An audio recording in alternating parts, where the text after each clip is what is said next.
ఛార్జీలకు ఎన్ని కరెంటు ఛార్జీలు పెంచకుండా నాణ్యమైన కరెంట్ ఇస్తాను. నిన్న మొన్న వైట్ పేపర్ ఏదో ఇచ్చాడు ఆయన.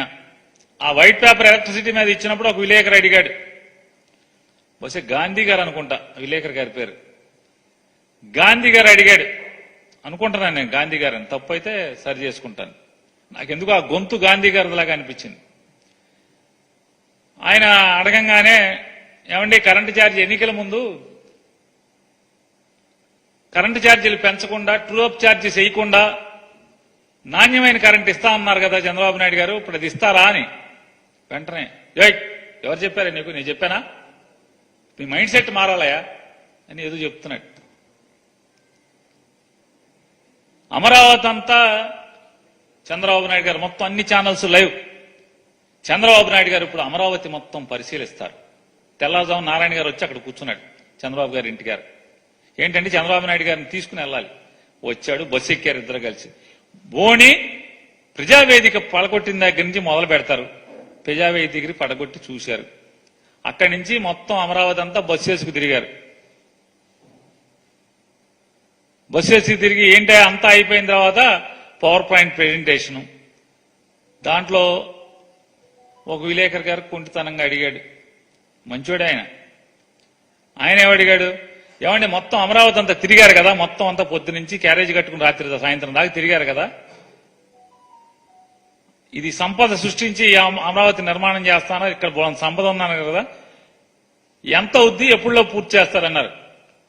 ఏం మాట్లాడతావే, నేను అదే ప్రశ్న నిన్ను అడుగుతున్నా, నువ్వు ఎప్పుడులో పూర్తి చేస్తావు, నువ్వు ఉంటే అమరావతిలో. ఇదో జెంటిల్మెన్ సినిమా లాగా ఉంది. వెంటనే లేచి మామూలుగా నాలాంటి ఉంటే అడిగాడు, అయితే నువ్వు రిజైన్ చేసి నాకు ఇవ్వు, నేను ఎప్పుడులా చెప్తానని చెప్పేవాడు. అంటే అమాయకులైన విలేకరు ఎదురు మాట్లాడలేరనే కదా. మాట్లాడితే ఆయన అయితే మామూలుగా ఏదో కేసు పెట్టి లోపలేద్దామని. ఇప్పుడు వేస్తున్నారు కదా తప్పుడు కేసులు పెట్టి. 2020, 2019, 2021 అప్పుడు జరిగిన సంఘటనలంట ఇప్పుడు ఎఫ్ఐఆర్లు కట్టి విచారణ చేస్తారంట 3 ఏళ్ల తర్వాత, 4 ఏళ్ల తర్వాత. ఇదేనా ఎర్రబుక్? ఎర్రబుక్లో రాసుకున్నాయి ఈ దొంగ కేసులన్నీ. అది ఆయన అమరావతి అందరికీ చెప్పాడు, అమరావతి నిర్మాణమే మన ప్రధాన ధ్యేయం, లక్ష్యం అయ్యని చెప్పి మాట్లాడిన ఆయన ఎప్పుడు పూర్తి చేస్తాడో తెలియదు, ఎప్పుడు కడతాడో తెలియదు, ఏం కడతాడో తెలియదు. సరే పోన్లే. పోలవరం వెళ్ళారు చంద్రబాబు నాయుడు గారు. పోలవరం నాశనం చేసిందేమో ఆయన.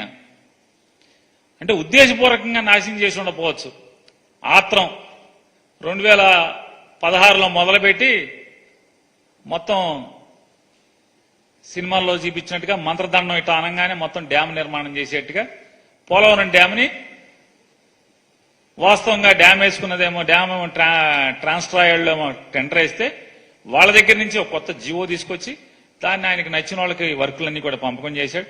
సరే నచ్చిన వాళ్ళకి చేసుకున్నాం, ఇబ్బంది ఏముంది.